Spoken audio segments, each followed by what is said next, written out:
공부를 안 해본 사람과 해본 사람의 차이. 그렇습니다. 저는 재수를 했거든요. 그쳤다의 서린 감정을 한번 보세요. 소리 지금. 너 지금 뭐 하냐고. 그 문제 풀면서 내 다리가 뻥뻥거렸다. 지금 공부시켜주면 난 의대도 갈 수 있다. 오늘이 무슨 날이죠? 빼빼로데이요. 아니잖아요. 올 11월 14일입니다. 예. 오늘 무슨 날이에요? 오늘 빼빼로데이요. 아니라고! 오늘 오늘 수능이에요. 수능 날입니다. 네. 수험생 여러분, 수능은 잘 치셨나요? 저희가 평소에 우스갯소리로 하는 얘기로 지금 수능 공부해서 수능 치면 의대 갈 수 있다는 얘기를 종종 하잖아요.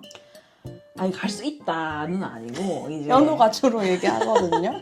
지금 공부시켜주면 난 의대도 갈 수 있다. 그래서 얼마나 공부를 해야 의대를 갈 수 있는지. 그래도 의대 가려면 한 5년 공부하면 되지 않을까?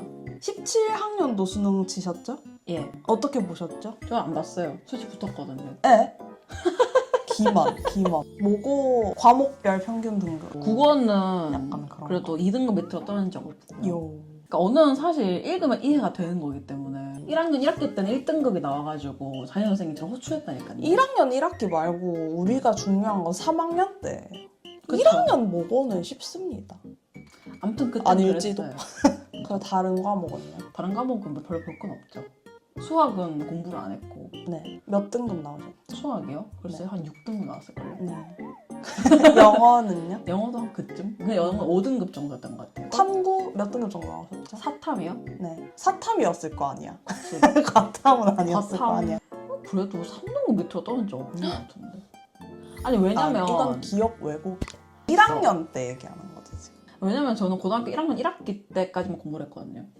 별 수업 없죠. 의미가 없군요. 모고에 맞아요. 대한 기억이. 맞아요. 저는 모고에 대한 기억이 아주 뚜렷한 사람으로서 왜냐면 저는 17학년도 수능, 18학년도 수능, 두 학년도의 수능을 응시했습니다. 그렇습니다. 저는 재수를 했거든요. 말씀해 주시죠. 현역 모고 수능 평균 국어 4. 수학은 애초에 저는 디자인대를 나왔기 때문에 요즘 그 뉴스에 자주 나오는 맞다. 뉴스에 요즘 자주 나오는 모 여대 디자인대를 나왔거든요, 제가. 근데 디자인대는 그래서 수학은 아예 그냥 사탐 4, 5등급을 웃돌았죠. 3년 동안?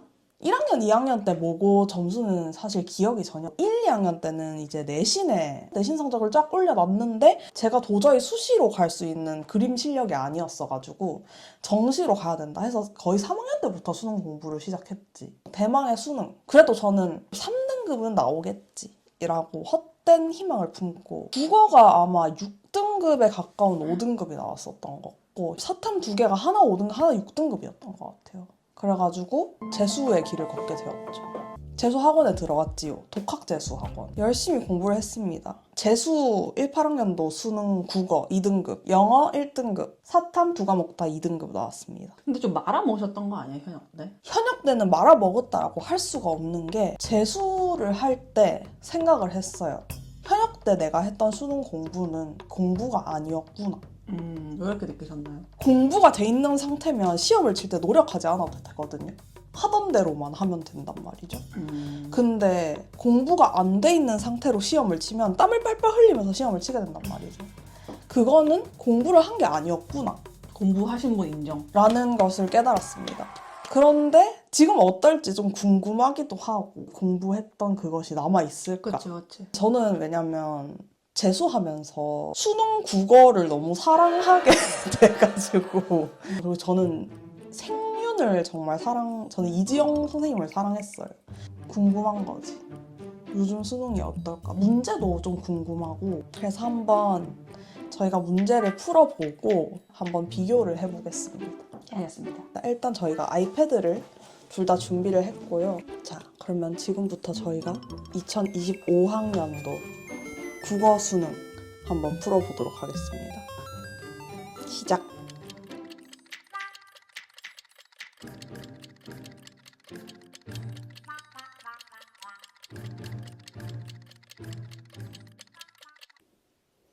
어디까지 풀어요?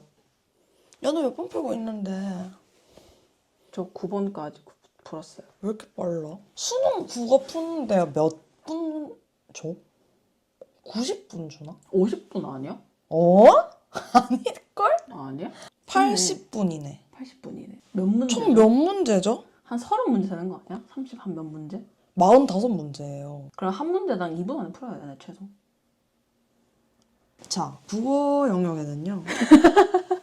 이제 주로 킬러 문항은 비문학 그치. 지문에서 이제 나오고요. 음. 주로 뒤쪽 비문학 지문이 정말 어렵습니다. 그치. 과학에 대한 얘기가 맞아, 나오거나 맞아. 슈퍼문에 대한 얘기가 나온다든지 일식 월식에 대한 얘기가 나온다든지. 하지만 지금 첫 번째 비문학 지문에서도 지금 더워 죽겠어. 제가 9번까지 풀고 돌아올게요. 예? 너덜너덜하다. 어떠셨나요? 지금 한 30분? 30분 정도 걸렸어. 30분 정도 걸려서 문제를 9개를 풀었는데 쉽지 않군요. 쉽지 않네요. 근데 출제된 뭔가 스타일은 생각보다 그렇게 많이 바뀌지 않았다. 맞아. 나는 되게 많이 바뀌었을 거라고 생각해서 수능이. 뭔가 모르게 약간 세련돼진 느낌이 있긴 해. 세련돼졌다. 문체나 이런 맞아. 것들이. 자, 우리끼리 정답을 한번 맞춰보자. 그럽시다. 그러면. 자, 1번 문제. 1번 문제. 몇 번 하셨죠? 3번이요. 그렇죠. 네. 2번 문제? 4번이요. 네. 3번 문제? 5번을 했던 것 같아요. 네. 4번 문제? 4번이요. 네. 5번? 2번이요. 2번? 네. 저는 5번 했습니다. 그랬군요. 6번 문제? 3번이요. 네. 7번? 5번이요. 5번? 네. 저는 2번 했거든요. 그랬군요. 8번은 전 못 풀었어요. 다 맞는 말 같아. 영어 몇 번 했어? 2번. 2번? 나도 내가 모르겠어. 8번 어려워. 8번 문제가 3점짜리거든요. 지금. 아, 그렇네요. 네. 9번 문제 몇 번 하셨나요? 2번이요. 네. 2번 했습니다. 제가 아무런 국어 수업 없이 아무런 인강 없이 현역 수능 5등급에서 재수 수능 2등급으로 올려본 그런 사람인데 제가 연우보다 못 풀었을 거라시라고 생각을 하는 이유는 연우는 아침에 일어나면 항상 그렇게 뉴스를 읽어요. 그치. 뉴스 취미죠, 저는 취미. 줄거리를 읽는 연습이 몇 년간 안 되어 있었기 때문에 연우가 뭔가 더 잘 풀었을 것에 유력하지 않나 싶습니다. 고작 저희가 9문제 풀고 이러고 있는 거긴 하지만은 어쨌든 한번 정답을 맞춰보시죠, 그럼. 네. 저도 썩 자신이 있진 않아요. 아, 근데 막 살아나. 그때 기억이 막 피가 끓어. 피가 돌고 아씨 나 공부하면 수능 쳐도 되겠는데? 막 이런 생각이. 근데 오늘 뉴스를 좀 보니까 국어 문제가 좀 쉬웠대. 근데 좀 그런 것 같아. 자, 정답 체크하겠습니다. 나 너무 떨려. 자, 1번, 네, 3번입니다. 네. 자, 2번, 네, 4번이에요. 네. 자, 3번, 5번이에요. 네. 4번, 4번이에요. 네. 자, 5번, 5번이네요. 자, 6번, 3번이네요. 예스. 자, 7번, 2번이네요. 예스. 자, 8번, 1번이네요. 1번이라고? 네. 자, 9번, 2번입니다. 봐봐, 내가 틀렸지. 내가 그렇다. 대충 푼 거라니까. 왜 대충 풀어? 그러니까 나는 사실 내가 한 4번쯤 풀 때 나 응. 너무 오래 걸리네. 그래서 빨리 풀었어. 응. 이게 이제 여기서 차이 나는 거죠. 공부를 안 해본 사람과 해본 사람의 차이. 이거 포기하지 않았잖아요. 저는 포기가 빨랐던 거죠. 연우 왜 세 문제나 틀렸어? 연우 안 궁금해? 내가 틀린 거 왜 틀렸는지? 아니 뭐 내가 잘 틀렸으니까 틀렸겠지 뭐. 여러분 이렇게 하시면 안 돼요. 아 정말 아무도 저에게 조언을 구하지 않았지만 혹시 국어 공부를 시작하는 분들이 있다면 제 얘기를 한 번만 들어주시겠어요? 처음에 국어 공부를 할 때는 시간에 쫓기지 마세요. 내가 이 시험 하나를 푸는데 걸리는 시간이 3시간이 걸리든 4시간이 걸리든 꼼꼼하게 푸세요. 시간에 쫓기지 말고. 국어 시험은요, 기출문제는요, 많이 풀면 풀수록 속도는 무조건 빨라집니다. 상위권을 결정짓는 문항들이 보통 비문학 문항들인데 비문학을 정말 잘 푸는 학생들은 읽으면서 다 이해를 해버립니다. 왜냐면 그 학생들은 이미 글 읽는 연습을 너무 많이 한 거예요. 맞아. 그러면서 어떻게 되냐면 생소한 단어를 접하는 속도가 빨라져요. 그치. 비문학이 풀기가 어려운 이유는 생소한 정보가 많이 한 번에 입력되고 이걸 또 읽는 시간이 걸린다라고 생각하니까 이걸 제대로 이해하지 않고 그냥 정말 밑줄 긋기만 체계적으로 해버리려고 하는 친구들이 있거든요. 야, 밑줄 긋기만 제대로 해놓으면 문제 풀다가 거기로 다시 돌아가서 하면 돼. 그게 실제 수능 시험장에서 생각보다 시간에 쫓기는 상황에서 제대로 되지 않습니다. 그래, 이 정도면 시간 여유롭겠네 하는데 한 41번에서 킬러문학 나와버리는 거야. 지문 진짜 개긴 거 풀다가 그냥 얽히는 거야. 얽혀서 그냥 41, 42, 43, 44, 45 바삭 하는 거지. 다 못 푸는 거예요. 그래서 남은 시간 동안 최대한 많은 문제를 풀되 내가 자동적으로 속도가 빨라지기 전까지는 모든 지문을 꼼꼼히 읽으시고 문제풀이를 정말 내가 푼 모든 기출 문제의 문제풀이를 남에게 설명할 수 있을 만큼 이해하고 체화하고 외우셔야 됩니다. 그러면 수능을 풀면서 머릿속으로 이런 이유로 답은 이거야 확신 있게 다음 문제로 넘어갈 수 있어요. 국어 문제 풀면서 정말 많이 힘들어지는 이유가 한 문제를 내가 제대로 풀었는지 못 풀었는지에 대한 걱정 때문에 다음 문제에 집중이 안 돼. 다음 문제에서는 전혀 새로운 얘기를 하고 있는데 난 이게 머릿속에 하나도 안 들어와. 맞아. 저도 재수 수능에서 1등급을 받아보지 못했지만 국어 최상위를 결정하는 것은 비문학 지문을 얼마나 이해하고 문제를 풀었냐라고 생각을 하거든요. 마르고 닳도록을 한번 마르고 닳도록 풀어보시면 좋을 것 같습니다.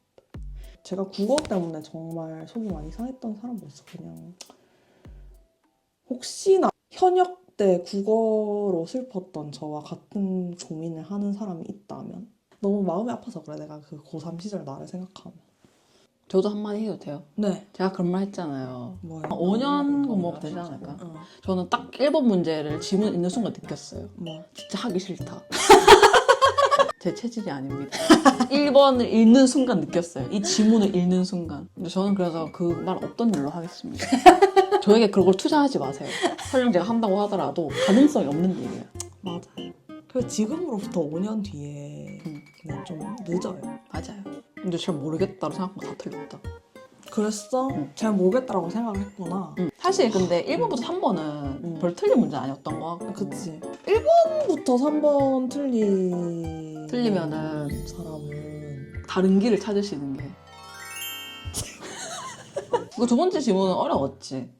두 번째 지문, 개화 지문. 근데 아마 내려가면 진짜 심각한. 지금 한번 쓱 보자. 지문의 난도를 한번 지금 쓱 보면 10번부터 13번 지문은 별 어려운 문제가 아닌 것 같고요. 14번에서 17번 문제도 별 어려운 문제가 아닌 것 같네요.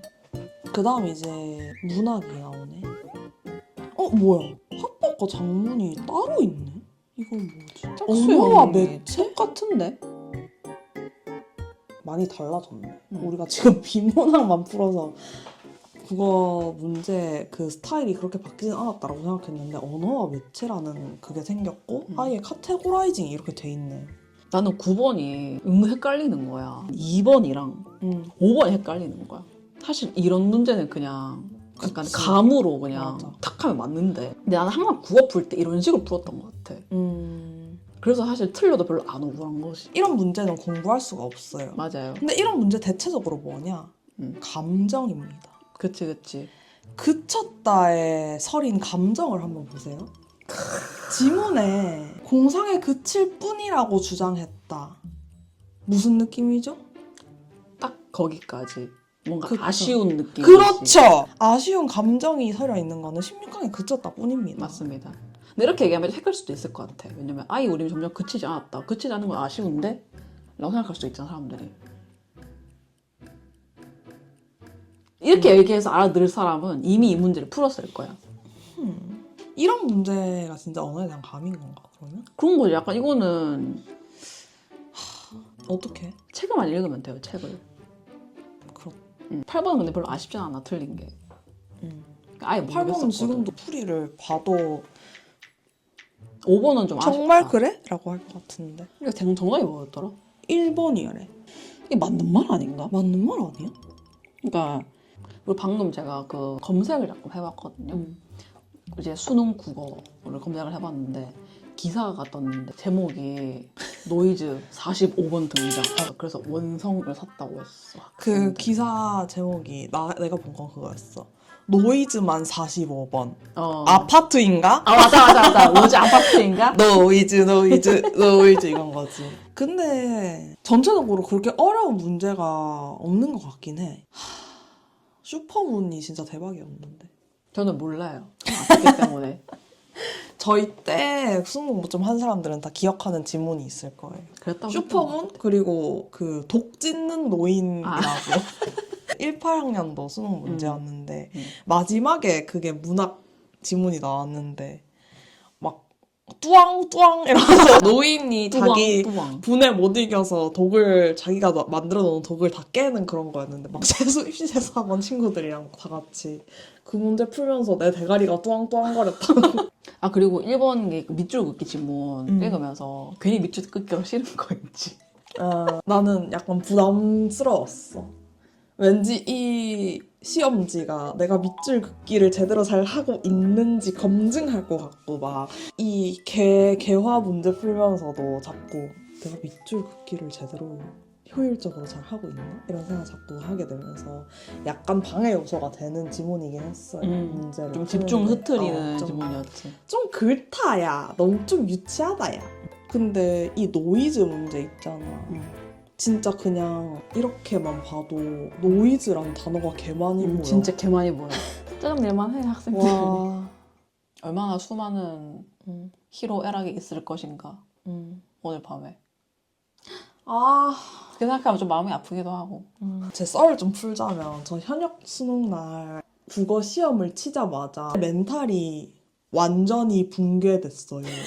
그래가지고 수학 시간 풀이 내내 눈물이 좔좔 나오는 거예요. 근데 이제 다른 학생들한테 피해는 주면 안 되니까 그냥 엎어져서 자는 척하면서 계속 눈물을 뚝뚝 흘렸거든요. 근데 그 수학 시간에 저희 학교에 과학 선생님이 조교로 들어왔나? 감독으로.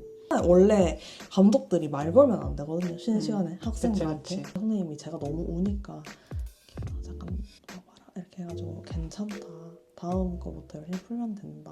수능을 치고 나왔는데 제가 눈물이 그치질 않는 거예요. 근데 저희 부모님은 저를 따뜻하게 안아주시지 않았답니다. 저희 부모님도 저희 입시 때문에 스트레스가 많으셨어가지고 제가 이제 울면서 나오니까 엄마가 저를 다그치면서 네가 그렇게 울면서 나오면 엄마 아빠 마음이 어떻겠냐면서 집에 왔는데 엄마가 저한테 각 대학의 입시 요강을 쫙 펼치면서 네 오늘 문제 푼 거 네가 생각했을 때 어느 대학 갈 수 있는지 생각해봐라. 찝어봐라. 그래야 입시 미술을 그 대학에 맞춰서 준비를 하지 않겠냐. 이제 정시 특강을 그렇게 하고 치고 이제 마치고 저녁에 맛있는 거 사주고 그러잖아요. 고생했다고. 저는 짜장면을 좋아하지 않았거든요. 근데 수능날 짜장면을 먹으러 갔어요. 그게 참 기억에 많이 남아요. 그러니까 부모님들도 고생한 우리 아이 많이 안아주시고 애가 망쳤으면 지가 제일 속상할 겁니다. 많이 안아주세요. 그리고 수험생 여러분들도 너무 기죽지 마세요. 수능 망쳤다고. 재수해도 되고요. 재수할 형편이 안 되면 대학 가서 정 못 다니겠으면 편입 준비를 해도 되고요. 뭐 교환학생 같은 걸 해도 되고요. 근데 어쨌든 그거의 목표는 대학이었단 말이죠. 근데 지금 제 대학이 폭발을 했거든요. 제 대학이 폭발했거든요. 그냥 괜찮아요. 대학 못 가도 대학 잘 가도 대학이 폭발할 수도 있고 어쨌든 뭐 근데 사실 저의 모교가 폭파했든 말든 저는 지금 대학과 아무 상관없는 인생을 아무 상관이 없진 않을 수도 있지만 어쨌든 별 상관없는 인생을 살고 있고 뭐 근데 요즘은 더 그렇지 않을까 싶기도 해. 그러니까 요즘은 사실 막 학력에 따라서 막 왜냐면 사실 개인적인 시간과 그런 인생이 너무 중요하다고 생각을 하기 때문에 그 뭔가 그 학력이 중요한 직업군이 좀 있잖아. 학력이 중요한 직업군들 대다수가 학력 자체가 중요하기보다는 학연이 중요한 거거든요. 근데 학연으로 나는 별로 득보면서 사는 인생은 별로다 라고 생각한다면 요즘은 굳이 싶어. 전공이 진짜 중요하지 않을까? 왜냐면 일단 자기가 그거에 재미를 붙여야 맞아. 그 시간을 허비하지 않고 맞아. 뭔가 이제 자기 인생에 도움이 되게끔 풀어나갈 수가 있는데 전공에 흥미를 느끼지 못한다라고 한다면 그게 되게 슬플 수도 있어요. 물론 전공을 살린 사람이 많이 없는 것도 사실이기는 해. 그래도 하고 싶은 공부를 하게 된다면은 그 굉장히 학교의 간판보다도 인생에 크게 도움이 될 수 있지 않을까. 사실 나는 매번 말하는 거지만은 우리가 오늘도 얘기했어. 제도 자체가 이제 너무나 허점이 많고 수능의 중요성을 너무 조장한다. 국가가 나서서 느낀 게 사실 비행기도 못 뜨고요. 경찰력을 동원해서 데려다 주잖아요. 근데 그렇게 뭔가 어른들이 먼저 호들갑을 떠니까 이제 현역 고등학생 수험생들이 맞아. 더 불안해하고 더 목매는 게 아니겠느냐고. 사실은 수능이 아니더라도 수능 성적이 아니더라도 너무나 많은 방법이 있는데 맞아. 그러니까 내가 하고 싶은 말은 겁을 먹지 말라는 말. 어떻게 되든 간. 진짜 중요한 건 대학에 가서 자기의 대학 생활을 얼마나 향유할 것인가. 근데 내가 생각하기에 좋은 대학을 가는 것의 가장 큰 이점이라고 한다면 뭔가를 열심히 해본 사람들이 많이 모이는 맞아, 곳이 맞아. 배울 점이 좀 많아요. 그게 저 사람을 보고 배워야지가 될 수도 맞아, 있고 맞아. 저 사람을 보고 난 저렇게 하지 말아야지가 될 수가 있는데 뭔가를 열심히 한 사람들이 많이 모인 집단에서는 그 둘 다 정말 많습니다. 왜냐면 뭔가를 되게 열심히 하지만 그러니까 뭔가를 열심히 하느라 인성이 덜 된 사람들도 되게 많고 아니면 뭔가를 열심히 해서 성취를 이뤄냈던 좋은 경험이 있는 사람들에게서 얻을 것도 많고 자기만의 가치관을 가진 사람들이 많다라는 거지. 그거에 기회가 많은 것이 소위 말하는 좋은 대학을 가는 것이 이점이라고 생각은 해.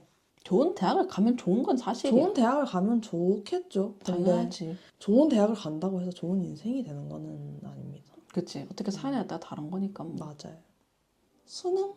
지나고 보니 그저 해프닝에 불과했다. 나중에 돌이켜보면은 막 무슨 존나 어려웠던 수능 지문? 그냥 내 머리가 잠깐 뚜앙뚜앙거렸던 해프닝으로만 기억되고. 근데 또 이런 얘기를 하면은 잘 찾는 학생들이 내가 이렇게 해서 열심히 해서 나의 성과를 이뤘는데 내 성과가 별로 아무것도 좌지우지하지 않는단 말이야? 라고 생각할 수 있는데 그것을 좌지우지하는 것은 당신의 몫이다. 수능을 잘 쳤고 좋은 대학을 갔는데 내가 좋은 사람이 될지 이제 자신이 좌지우지하세요. 연우는 수능 관련해서 썰 뭐 없어? 저는 수능 안 쳤어요. 수능 안 쳐도 되는 사람이었어가지고. 저는 이제 1차 수시 1차 모집에서 이제 결과가 나온 거고 수능까지 한 몇 주 정도의 텀이 있었단 말이죠. 그 기간 동안 고3들은 이제 빡센 자습을 하잖아요. 근데 이제 나는 끝났잖아요. 나는 이제 사실 학교에서 더 이상 할 것이 없는데 출석을 하래. 그래서 이제 그때 이제 C급 이제 한 아이패드 이거만한 이거보다 더 작은 넷북이 있었어요. 작업을 하려고 학교에 가져갔다. 근데 이제 자리에 앉아서 하면은 애들한테 보이잖아. 그래서 이제 맨 뒤에 선책상으로 가서 그걸 했어요. 근데 이제 그 선생님들이 그래도 한 번씩 들어오잖아요. 저를 딱 보니까 오는 겁니다. 소리를 지르는 거예요. 너 지금 뭐 하냐고. 너 지금 자리에다 공부하고 있는데 집중 터지게 뭐 하냐. 저에게 수능이란 사실 별로 말할 거는 없기는 합니다만은요. 수능이 필요하지 않은 뭔가 아이들이 있을 거 아닙니까? 그런 학생들에 대한 좀 윈윈 할 수 있는 맞아. 그런 분위기도 좀 정착이 됐으면 하는 바람입니다. 이게 이제 수능도 이미 수 붙어가지고 사실상 그냥 학교도 출석 일수만 채우면 되는 애들을 데리고 수능 쳐야 되는 애들 들러리 시킨다라는 거잖아. 그렇지. 그거 정말 비효율적이에요. 그거 수능 치는 애들한테도 그래 불편해. 왜냐면 아무리 제가 내 들러리 서주고 있어도 그것도 마음이 불편하고 나는 공부하고 있는데 쟤는 학교 와서 놀면 짜증 나거든. 그렇지. 차라리 그냥 이제 수능 안 쳐도 되고 수능 점수 필요 없는 애들 그냥 출석 일수만 채우면 되는 애들은 그냥 뭐 다른 이제 교실을 그치, 분리하던지. 빌려줘가지고 자기 자율학습 같은 거 뭐 예를 들면 연우처럼 뭐 곡 작업을 할 수 있게 한다든지 독서를 할 수 있게 한다든지 그런 거를 좀 했어야 됐어. 근데 우리 학교가 우리가 둘 다 이제 포항에서 학교를 나왔잖아. 좀 지방이고 그때 또 시절이었던 만큼 지금은 좀 많이 달라졌을 것 같아. 왜냐면 우리 때만 해도 사실 교복 규정도 되게 심했고 두발 규정도 심했잖아. 근데 요즘은 그래도 뭐 염색도 허용해주는 학교들도 많고 그렇게 하다 보니까 뭔가 요즘 어떤가? 진짜 궁금하다. 주변에 막 고등학생 있는 사람이 없어가지고 구린 고등학교 썰도 다음에 풀자고 한번 할 얘기 많으니까. 어쨌든 수험생 여러분, 얘들아 너희는 알아. 너희 미래가 밝다는 것을 생각보다 잘 쳤길 바라며 수능 9번 문제까지 재밌게 잘 물어봤고요. 아 이거 45원까지 우리 풀 것이라고 생각했던 것 자체가 오만했다. 근데 만약 수능을 다시 쳐야 된다면 할 만은 할 것 같다. 왜냐면 인생이 그거- 생각보다 수능보다 힘들다 많이. 그때 맞는 말이긴 하다. 그렇게 생각하니까 나도 할 수 있을 것 같네. 인생이 생각보다 수능이랑 난도 차가 참 크다. 쳐야 되면은 다시 칠 수는 있겠다 싶은 정도. 근데 그 국어만 있는 게 아니라는 거 그렇지. 해야 돼. 수학도 있고 영어도 있고 사탐도 있고 가탐도 있고 한국사도 있습니다. 내가 말하는 거는 수학을 뺀 것을 전제하에서 난 루트라는 것에 이름만 알고 있지 루트가 무슨 역할을 하는지도 까먹었어. 루트 무슨 막 로그 이런 거. 루트를 씌우자. 루트를 씌우자. 수능 끝나고 뭐 하셨죠? 수능 끝나고 정시특강이에요. 아 그래. 2월까지. 이제 시작인 분들도 계시니까요. 음. 그들도 파이팅 하시고요. 예체능인 분들 당신의 마음을 압니다. 연우는 모르잖아. 저는 모르지만요. 저는 알아요. 재밌게 하세요. 즐겁게 하세요. 결과가 어떻든 항상 자신의 하루하루를 잘 느끼면서 내가 어떤 상태인지 잘 확인하면서 승리를 하길 바랍니다. 고생했습니다. 최고! 열심히 한 당신 노세요.